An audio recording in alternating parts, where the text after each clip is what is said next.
Hello everyone, my name is Prerna and our today's topic is sea breeze and land breeze. And before going to that topic, first you should know the process of transfer of heat. You know that we have read in the previous video that heat flows from a hotter object to a colder object. Okay, जो heat है वो एक गर्म चीज़ से cold object की तरफ travel करती है. ठीक है, तो कोई ऑब्जेक्ट जो ज़्यादा गर्म होगा that will transfer its heat to the colder object. Okay, and there are three processes we have read in previous video of heat transfer, and these are the conduction, convection and radiation. Okay, I hope you have understood these processes very well. So in this video we'll talk about sea breeze and land breeze. Okay, so आपको पता है coastal areas के अंदर ठंडी हवाएं चलती हैं. अगर आप if you have been to a coastal area then you must have noticed these winds. ठीक है, तो आपने देखा होगा कि कैसे हवाएं चलती हैं. जब आप कोई बीच पर जाते हो तो समुद्र की तरफ से आपके पास बहुत ठंडी हवा आती है ना. और तो इस तरह से the what is the process behind that and how it is related to the transfer of heat will see in this topic. ठीक है, so let's start our topic. So first we'll read about the sea breeze. So what is a sea breeze?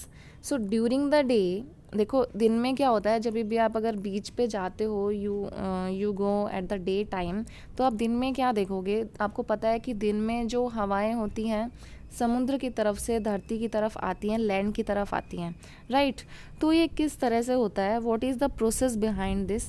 देखो दिन के time पे क्या होता है, आपको पता है जो सनलाइट होती है, सन की जो हीट होती है, ठीक है, सोलर एनर्जी होती है, वो आपकी अर्थ तक पहुंचती है by the process of radiation. Okay, तो देखो एक बीच पर कुछ लैंड एरिया है एंड जो कुछ है वो वाटर एरिया है, दैट इज़ सी. तो आपको पता है जो सन की हीट है वो दोनों पर इक्वली पहुंच रही है. ठीक है, तो क्या होगा, सन की हीट की वजह से जो लैंड है और जो वाटर है both will get heated up by the process of radiation. दोनों गर्म हो जाएंगे. ठीक है, वो हीट उनको हीट वो मिलेगी तो both the surfaces will get heated up. ठीक है, लेकिन होगा क्या, जो लैंड है वो जल्दी गर्म हो जाती है बजाय कि पानी के. ठीक है, अगर आपको नहीं समझ में आया तो आप देखो, कोई जब धूप होती है तो आप धूप में अगर आप नंगे पैर बाहर निकलते हो तो आप देखोगे कि जो लैंड होती है वो बहुत ज़्यादा गर्म होती है कि आप पैर नहीं रख पाते हो, राइट. तो लैंड जो होती है, जो लैंड एरिया होता है that gets heated very fast. ठीक है, तो जो लैंड का एरिया है that will get heated very fast as compare to the water. पानी को गर्म होने में टाइम लगता है. ठीक है, तो अब कोस्टल एरिया में क्या होगा, एक बीच पर क्या होगा, लैंड भी है वाटर भी है, सन की हीट इक्वली आ रही है, राइट. तो जो लैंड है that will get heated very fast and that will be hotter if we will compare it with the temperature of the water. ठीक है, तो क्या होगा, जो लैंड है वो हीट हो जाएगी, that will heat faster than the water. तो जो लैंड के ऊपर की हवा है, ठीक है, जो हवा लैंड के कांटेक्ट में है that will also get heated because of heated land. ठीक है, अगर लैंड गर्म होगी तो उसके ऊपर की जो हवा है जो सरफेस को टच हो रही है that will also get heated faster in comparison to the air that is above the surface of the sea, right. तो वो हवा गर्म होगी. आपको पता है जब हवा गर्म हो जाती है the warm air gets light and क्या हो जाती है, वो हल्की हो जाती है एंड इट राइजेज अप. तो वो ऊपर की डायरेक्शन में राइज करती है. ठीक है, तो मैंने देखो you can see in this picture this is land and this is the sea. तो यहाँ की जो ये रेड क्यों दिखाया है, बिकॉज रेड मतलब कि हीटेड हो गया है वो, मतलब कि जो लैंड है वो गर्म हो गई है.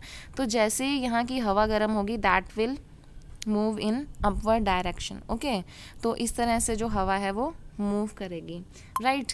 तो उसकी वजह से क्या होगा, अब देखो हवा तो हर जगह होती है, तो जैसे अगर यहाँ वाली हवा ऊपर की तरफ जाएगी तो यहाँ वाला स्पेस कौन लेगी, जो समुद्र से आती हुई दैट जो ठंडी हवा होगी वो लैंड की तरफ आ जाएगी.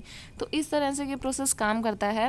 लैंड जल्दी हीटअप होती है तो इसकी वजह से लैंड सरफेस के कांटेक्ट में जो हवा होती है that gets warm and rises up. जैसे ही वो ऊपर की तरफ राइज करती है वैसे ही जो समुद्र की तरफ की, बिकॉज समुद्र की जो हवा है that is colder as compare to the air of the land, right, क्योंकि पानी इतने जल्दी गर्म नहीं होता है, पानी गर्म नहीं हुआ है तो वहाँ की हवा जो है वो ठंडी है, तो वो लैंड की तरफ आ जाएगी, ठीक है। तो इस तरह से ये प्रोसेस चलता रहेगा, ठीक है। जो लैंड की कांटेक्ट में जो हवा है that will rise up in this direction, और जो समुद्र की तरफ की हवा है वो इस डायरेक्शन में मूव करेगी। सो इस तरह से जो हवा की मूवमेंट होगी, तो अब देखो ठंडी हवा जो है वो किस डायरेक्शन में मूव कर रही है, that is moving from sea to the land, समुद्र से लैंड की तरफ हवा आ रही है, दैट इज़ दैट वो भी कैसी हवा आ रही है, cool breeze is blowing, right. So this is called the sea breeze, okay. So आपने देखा होगा जो भी कोस्टल एरियाज़ होते हैं, जो बीच वाले एरियाज़ होते हैं, तो वहाँ पे जो विंडोज़ होती हैं घरों की वो हमेशा सी फेसिंग होती हैं, ठीक है। वो विंडोज सी फेसिंग क्यों होती हैं, क्योंकि जो सी की तरफ से जो समुद्र से हवा आ रही है लैंड के साइड में वो डायरेक्टली उनके घर में आए, ठीक है। इस तरह से ठंडी हवा दिन के समय में चलती है, and the direction of that breeze is sea to land, and this is called the sea breeze. And what is the phenomena behind this, which phenomena, which process is behind this?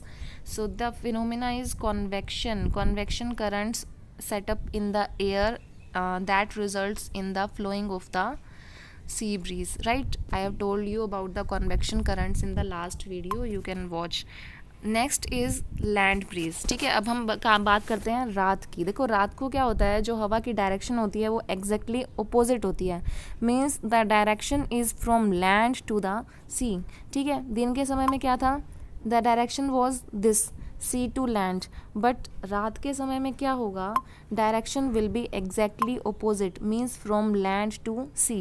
तो ये ऐसा कैसे होता है, देखो रात के समय में क्या होता है, सूरज नहीं है, तो रात के समय में जो लैंड है उसका टेम्परेचर मतलब गिर जाता है, मतलब ठंडी हो जाती है लैंड, और पानी भी धीरे धीरे ठंडा होता है, because there is no sun, there is no heat energy. देखो लैंड जितनी जल्दी हीटअप होती है उतनी जल्दी ही कूल डाउन होती है, ठीक है। तो अगर हम दोनों को कंपेयर करेंगे वाटर एंड लैंड को, तो ज़्यादा जल्दी कौन ठंडा होगा, लैंड, ठीक है। अब लैंड क्या होगा, ये ठंडी, और वाटर कंपैरेटिवली क्या है, वार्म है। तो वाटर सरफेस के ऊपर की जो हवा होगी that will B hot as compared to the air of the land, right?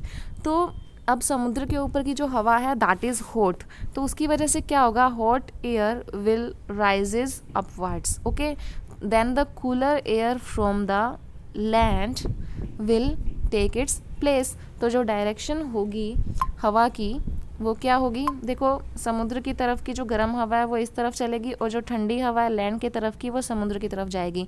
So this we call is as land breeze, क्योंकि जो ठंडी हवा है उसकी डायरेक्शन क्या है, that is from land to the sea, ठीक है। So because this is also a phenomena occur due to convection currents that are set up in the air, okay. So I hope you have understood the concept of sea breeze and land breeze, and if you have been to a coastal area, आप coastal areas में गए हैं, and if you are living in a coastal area then you will know, वहाँ पे बहुत ज़्यादा गर्मी नहीं होती है कभी भी, और ना ही बहुत ज़्यादा सर्दी होती है, बिकॉज वहाँ पे क्या होता है, जो दिन होते हैं बहुत ठंडे मतलब नॉर्मल टेम्परेचर रहता है वहाँ पे, because of this C breeze, okay. जो समुद्र की तरफ की ठंडी हवा है वो आती रहती है, और रात के समय में ज़्यादा ठंड क्यों नहीं होती है, बिकॉज क्या होता है, सी की तरफ की जो वार्म हवा होती है वो लैंड पर आती रहती है, और लैंड के साइड का जो ठंडी हवा होती है, बहुत ज़्यादा ठंड होती है, that goes in the direction of the sea. इस तरह से वहाँ पे दिन ज़्यादा गर्म नहीं होते हैं और रातें ज़्यादा ठंडी नहीं होती हैं, that's why the climate in a coastal area is remains moderate for the whole year.